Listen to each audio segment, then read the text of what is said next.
நீங்கள் ஐடியில் இருக்கீங்களா, சாஃப்ட்வேர் இன்ஜினியரா, இண்டஸ்ட்ரி ரொம்ப டஃப் டைம்ஸில் போயிட்டுருக்கு. எப்படி உங்கள் ஃபைனான்ஷியல் ஃப்யூச்சரை செக்யூர் பண்ணிக்கிறது, அட்லீஸ்ட் பணத்தை பற்றி கவலைப்படாமல் எப்படி இருக்கிறதுங்கிறத பற்றி நான் பேச போகிறேன். 6ஆம் தேதி டிசம்பர் அன்றைக்கி உங்களை பார்க்குறேன். கீழே லிங்க் இருக்குது, டிக்கெட் வாங்குங்க. வாங்க. நன்றி, வணக்கம்.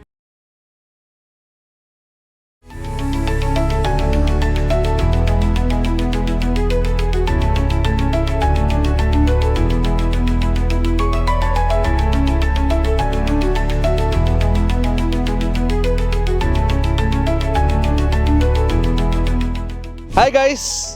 ஸோ ஜென்ரலாக ஸ்டுடியோவில் ஆனந்த் சார் கூட உட்காந்து சாட்டர்டே சண்டே வீடியோ ஷூட் பண்ணுவோம். இன்றைக்கி ஆனந்த் சார் ஸ்டுடியோவில் இல்லை, சென்னையில் இல்லை, வெளியே வந்திருக்காரு. அதனால் சார்கிட்ட சொல்லிட்டு நீங்கள் இருக்கிற இடத்துக்கே நாங்களும் வரோம் அப்படின்னு சொல்லி கிளம்பி வந்தோம். வரும்போது இந்த மாதிரி வயல்வெளி எல்லாம் பார்த்துன்னு பயங்கரமாக எக்ஸைட் ஆகிட்டு இந்த மெஷின்லாம் எப்படி ட்ரை பண்ணுறாங்க அப்படின்னு நானும் ட்ரை பண்ணி பார்த்தேன். It's actually good. ஸோ இந்த ஒர்க் முடிஞ்சிருச்சு. நீ அடுத்தது வந்து ஆனந்த் சாரை போய் பார்த்து சாட்டர்டே சண்டே வீடியோ நீ அடுத்தது ஷூட் பண்ண போகிறோம். Come let's go. வணக்கம். மீண்டும் மணிப்பேச்சில் உங்களெல்லாம் சந்திப்பதில் எனக்கு மிக்க மகிழ்ச்சி. நான் இன்றைக்கி வெளில தான் இருக்கேன், எங்கள் கோசாலாவில் இருக்கேன். நேற்றும் இங்கே தான் இருந்தேன். ஸோ அதனால் சாட்டர்டே சண்டே ஈவெண்ட்டை இங்கேயே பிடிக்கலான்னு விஷ்ணுவும் துரத்தின்னு வந்து இங்கே நான் பிடிச்சிட்டான். ஸோ இந்த வீக்கெண்டு வந்து கோசாலா வீக்கெண்டுன்னு வச்சுக்கோங்க. ஓகே சார், நிறைய கேள்விகள் இருக்குது சார். அதில் வந்து எனக்கும் சில சந்தேகங்கள் இருக்குது. ஸோ திரும்ப திரும்ப அதை கேட்காதேன்னு சொல்கிறேன், நீ மறுபடியும் கேட்குறேன்னு கோச்சிக்காதீங்க. ஒரு சில ஸ்டாக்ஸ் ரிப்பீட் ஆகுது. அதில் வந்து ஃபஸ்ட்டு இந்த வீக்கில் நான் கேட்க விரும்புறது, டாடா சியரா வந்து லான்ச் பண்ணியிருக்காங்க சார். நீங்கள் வேறு முந்தா நாள் வீடியோவில் விஷ்ணு எனக்கு மார்க்கெட்டிங் பண்ணாதுன்னெலாம் சொல்லியிருந்தீங்க. ஆக்சுவலி ஸ்பீக்கிங் டாடா சியராவில் யார் யாருடைய பங்கு இருக்குது, எந்தெந்த கம்பெனியோட பங்கு இருக்குது, ஸோ அதை ஒரு எக்ஸாம்பிளாக எடுத்துக்கிட்டோம் அப்படின்னா அப்போ அந்த மற்ற எலக்ட்ரிக் கார்ஸ்லையும் இவங்களோட பங்கு இருக்க வாய்ப்பு இருக்குது அப்படின்ற மாதிரி நான் இந்த கேள்வி கேட்குறேன் sir. First Tata Sierra Tata passenger vehicle, Tata Motors passenger வெஹிக்கிளோட company, I mean product. So நீங்கள் வந்து டாடா மோட்டார்ஸ் வந்து ஃபைன் அப்படின்னீங்க. பட் டாடா மோட்டார்ஸ் பேசஞ்சர் வெஹிக்கிளை விட Tata Motors commercial vehicle last 3 நாளில் 13% ப்ராஃபிட். 5 வருஷம் கழிச்சு பார்க்கலாம். அது வரைக்கும் எதுவும் பேச வேண்டாம். Okay sir. அடுத்தது டாடா சியாராக்கு வந்து லைட்டிங் சிஸ்டம்ஸ் பண்ணி கொடுக்குறவங்க வந்து ஊனோ மிண்டா அப்படின்ற ஒரு கம்பெனி. மிண்டான்னு ஒரு கம்பெனி இருக்குது. Very highly profitable company. But என்னை பொறுத்த வரைக்கும் என் ப்ராடக்டை நம்ம கன்சிடர் பண்ணிட்டோம்னா லைட்டிங் கம்பெனியை கன்சிடர் பண்ணி லைட்டிங் தனியாக எவ்வளோ விற்பான்னா நம்மளால கணக்கு போட முடியாது. அவன் சொல்கிறது தான் வருமானம். நம்மளுக்கு க்ளீனாக தெரியும் டாடா சியரா விற்குதா இல்லையா. இப்போ லைட்டிங் அப்படின்னு எடுத்துக்கிட்டா சார், டாடா சியராக்கு மட்டும்தான் இவங்க லைட்டிங் கொடுக்குறாங்க. ஆனால் இந்த ஐ மீன் ஒரு இப்போ நான் டாடா மோட்டார்ஸ் பேசஞ்சர் வெஹிக்கிள் நான் எடுத்தேன்னா டாடா சியரா மட்டும் தான் என்னோட டார்கெட். ஊனோ மிண்டா நான் பார்த்தேன்னா இது மாதிரி ஒரு 10 காருக்கு அவன் கொடுப்பான்ல. அந்த 10 கார் இப்போ நம்ம டொயோட்டா வச்சுருக்கோம், சபுரு வச்சுருக்கோம், சுபாரோ வச்சுருக்கோம், ஹோண்டா வச்சுருக்கோம். எல்லாம் இந்தியாவுக்கு வெளியில் வச்சுருக்கீங்க சார். எங்கள் பட்ஜெட்டுக்கு சொல்லுங்கள் சார். இவன் பட்ஜெட்டுக்கு மாருதி ரொம்ப costly bus. Market share string ஆகிட்டு இருக்கு. அவனா வேல்யூவேஷன் எது கொடுக்கணும். மஹிந்திரா வந்து கடன் ரொம்ப நிறைய கடன் ஜாஸ்தியாக இருக்குது. அதே கம்பெனியில் பல விஷயங்கள் இருக்குது. வேற எதத்தை பார்க்க முடியும். அதுதான் சார். ஸோ அதனால நான் டாடா சியராவே பாட்டை பிரிச்சுக்கலாமா? வேண்டாம். நம்ம வந்து எனக்கு தெரியாது. I don't touch. நான் மக்களுடைய கேள்வி இது. நான் வாங்குறது இல்லை. என்னோட சர்க்கிள் ஆஃப் காம்பிட்டன்ஸ் வந்து கன்சியூமரை ஜட்ஜ் பண்ணி தான் எனக்கு. ஸோ அப்புறம் அந்த காரை கன்சியூமர் வாங்கினானா என்னால் தேட முடியாது. ஓகே. எனக்கு தெரிஞ்ச ப்ராடக்ட்டு என்னோட பேஸே வந்து பீட்டர்லின் சொல்கிற மாதிரி கன்சியூமர் அந்த ப்ராடக்டை பற்றி என்ன நினைக்கிறான், அதுதான் என்னோட இம்பார்ட்டன்ட் ஜட்ஜ்மெண்ட்டே. அதுதான். ஊனோ மிண்டான்னு கேட்டால் எவனுக்கும் தெரியாது. டாடா சியரா ஓனருக்கே நீ ஊனோ மிண்டானா யாருன்னு தெரியாது. அது மாதிரி கம்பெனியில் என்னோட சர்க்கிள் ஆஃப் காம்பிடன்ஸில் இல்லை. சில பேர் இருப்பாங்க வெறும் ஆட்டோ மட்டும் பார்க்குறவன். அவன்கிட்ட நீங்கள் சொன்னீங்கன்னா அவன் கில்லி மாதிரி சொல்லுவான். நம்மளுக்கு அது தெரியாத ப்ராடக்ட் எது கை வைக்கணும், எனக்கு தெரியாது. Okay sir. அப்போ உங்களுக்கு தெரிஞ்ச மாதிரி ஒரு கேள்வி ஒரு கம்பெனி கேட்குறேன் சார். டாடா எலிக்ஸி அவங்க வந்து இதில் கார் சாஃப்ட்வேர் பண்ணியிருக்காங்க. ரொம்ப காஸ்ட்லி இல்லை? நான் பார்த்தப்போ 10,000 ரூபா இருந்தது சார். இப்போ அப்படியே பாதி இருக்கு. ஸோ இப்போ டிசிஎஸ் லெவலில் பிபை இருந்தால் யூ கேன் கன்சிடர். அடுத்தது வந்து டாடா ஸ்டீல் சார். இந்த காருக்கான ஸ்டீல் அவங்க தான் பண்ணுறாங்க. டாடா ஸ்டீல் ரொம்ப காஸ்ட்லி. 40-30 டைம் ஏர்னிங் எதுக்கு நான் ஒரு ஸ்டீல் கம்பெனி கொடுக்கணும்? 25 ரூபாய்க்கு இருந்தபோது யாரும் வாங்கலை. நீங்கள் இப்போ 168 ரூபாயில் வாங்குறாங்கிறது என்ன லாஜிக்? வெரி காஸ்ட்லி, நல்ல கம்பெனி. Okay sir. அடுத்தது வந்து மதர்சன் சுமி அவங்க வந்து ஒயரிங் ஹார்னஸ் பண்ணுறாங்க. ஆக்சுவலாக வந்து இந்த மதர்சன் சுமி நான் கன்சிடர் பண்ணப்போ சார் ஊனோ மிண்டாவை பார்த்தேன். ஆக்சுவலி ஸ்பீக்கிங் அந்த ஷேரை நான் 100 ரூபாய்க்கு பார்த்துருக்கேன் சார். இப்போ 1300 ரூபா ரேஞ்சில் இருக்குது. பட் எனக்கு அகைன் நான் மதர்சன் சுமி இப்போ நானே கார் பண்ணுறேங்கிறான்.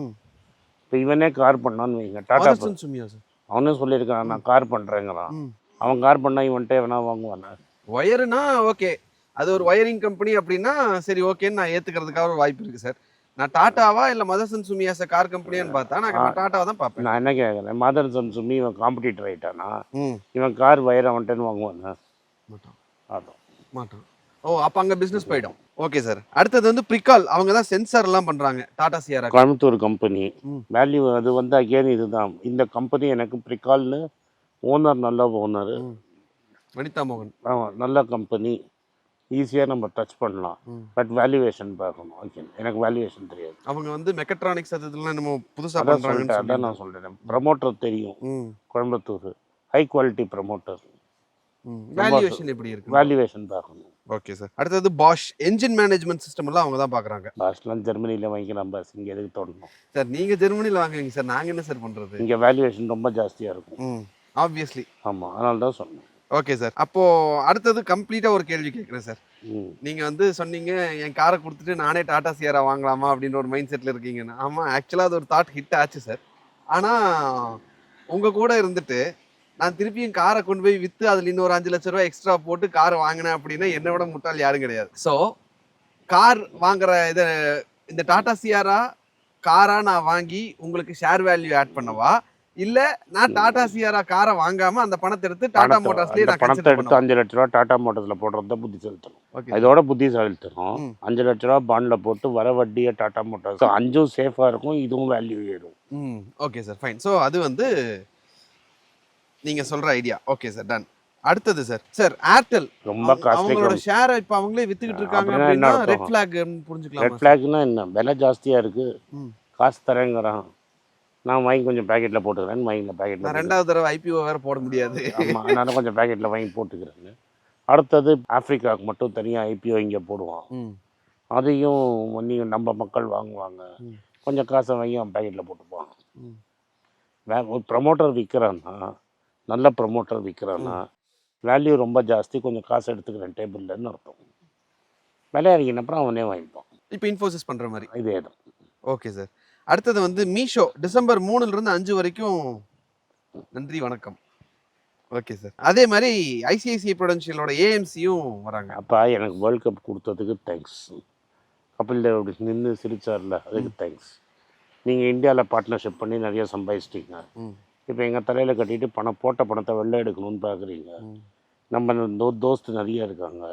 ஐசிஐசிஐ ப்ரொடென்ஷியலே ஒன்று ஷேரை வாங்குவான், வெயிட் பண்ணுங்க. வடிவேல் காமெடி மாதிரி அது மாதிரி ஐசிஐசிஐ ஒரு இப்போ ஒரு இன்சூரன்ஸ் கம்பெனி விற்கல, ஏதோ ஒரு கம்பெனியை விற்கும்போது அந்த ஏஎம்சியே வாங்கிட்டாங்க. அதனால இஷ்யூ நல்லா போகும், விலை ரொம்ப ஜாஸ்தியாக இருக்கும். Okay sir. நாங்கள் வந்து ஓப்பனாக சொல்கிறேன் சார், நாங்களாம் ஐசிஐசிஐ கெயினுக்காக தான் உள்ளே வரோம். அப்புறம் வேண்டாம், ஐசிஐ அதில் எனக்கு தெரியாது, அது அன்னைக்கு மார்க்கெட்டை பொறுத்து. நாங்கள் கிரே மார்க்கெட் ப்ரீமியம் பார்த்து லிஸ்டிங் டே கெயினுக்கு மட்டும்தான் உள்ளே வருவோம். அது 2-3 நாளில் டபால்னு வெளியே வந்துடும். அதுக்கெல்லாம் வேஸ்ட். Okay sir. அப்போ அது வந்து it is at the investor description, அதை அவங்க பார்த்துக்கலாம். கிரே மார்க்கெட் ப்ரீமியம் பார்த்து நாங்கள் உள்ள உண்மையிலே சொல்ல போனால் அன்றைக்கி அந்த ஒரு விஷயத்தில் சூதாடுறோம் தான். சூதாட்டம் தான், அதான்.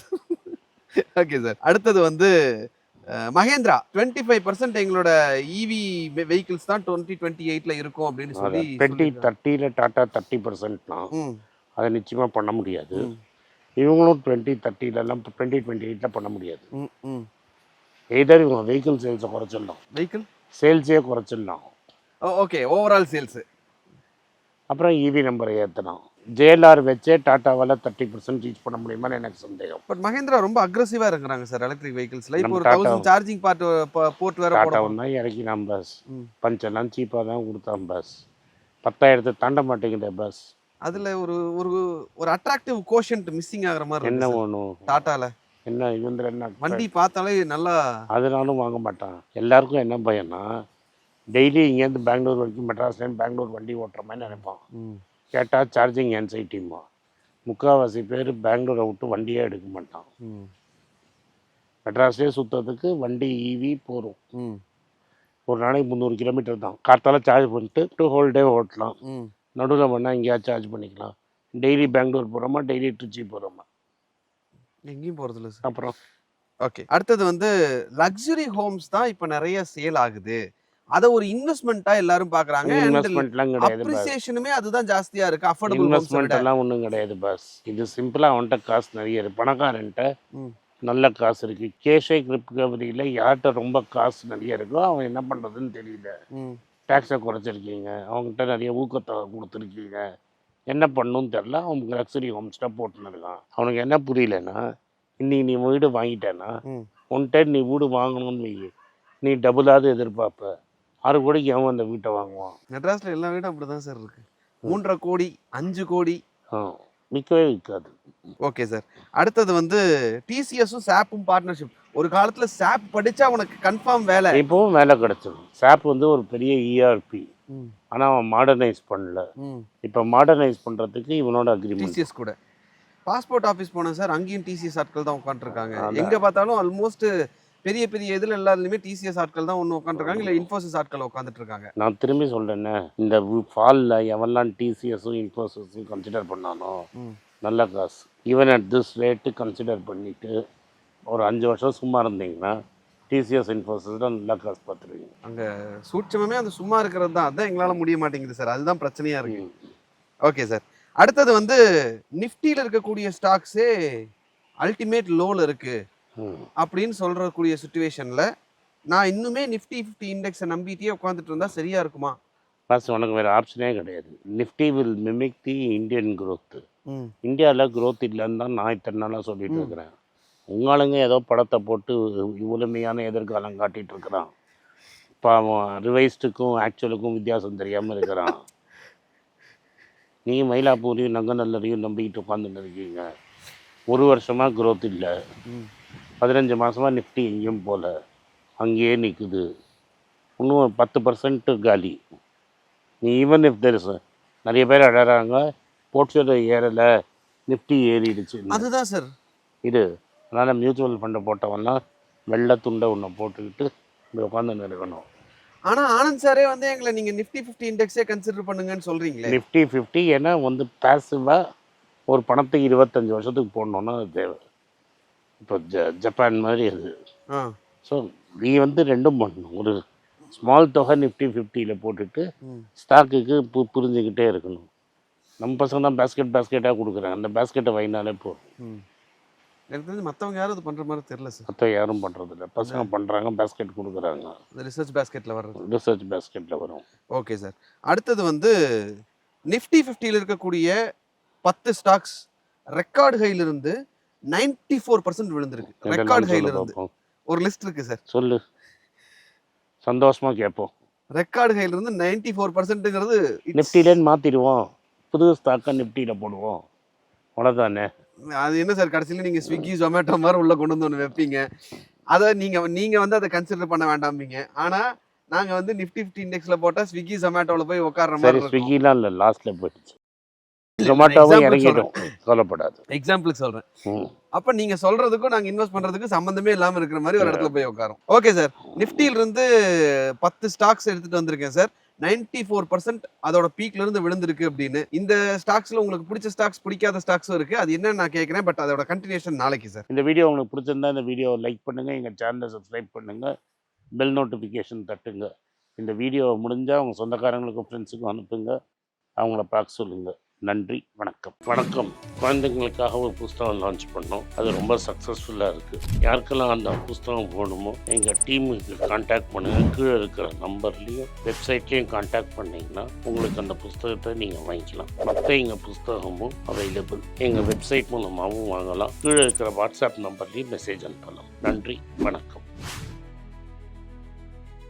எல்லாருக்கும் வணக்கம். moneypage.comனு எங்களுக்கு ஒரு வெப்சைட் இருக்கிறது உங்களுக்கு தெரியும். இத்தனை நாள் பல ஆர்டிக்கல் நாங்கள் ட்ரான்ஸ்லேட் பண்ணி அதில் போட்டுட்டு இருந்தோம். இப்போ நாங்களே டீம் செட் பண்ணி ஒரு வாரத்துக்கு 4 ப்ரீமியம் ஆர்டிக்கலாக போடுறதா டிசைட் பண்ணியிருக்கோம். ரொம்ப மினிமல் சப்ஸ்கிரிப்ஷன் சார்ஜஸ் வச்சுருக்கோம். கீழே அந்த லிங்கை பார்த்தீங்கன்னா இந்த சப்ஸ்கிரிப்ஷன் டீட்டெயில்ஸ் தெரியும். இந்த ப்ரீமியம் ஆர்டிகல்ஸ் மட்டும்தான் சப்ஸ்கிரிப்ஷன் லிங்க்கில் வரும். மற்றதை நீங்கள் இன்னும் ஃப்ரீயாக படிச்சுட்டு இருக்கலாம். இந்த வெப்சைட்டை பற்றி என்ன நினைக்கிறீங்கிறத அந்த வெப்சைட்லேயே உங்கள் கமெண்ட்ஸ் எழுதுங்க.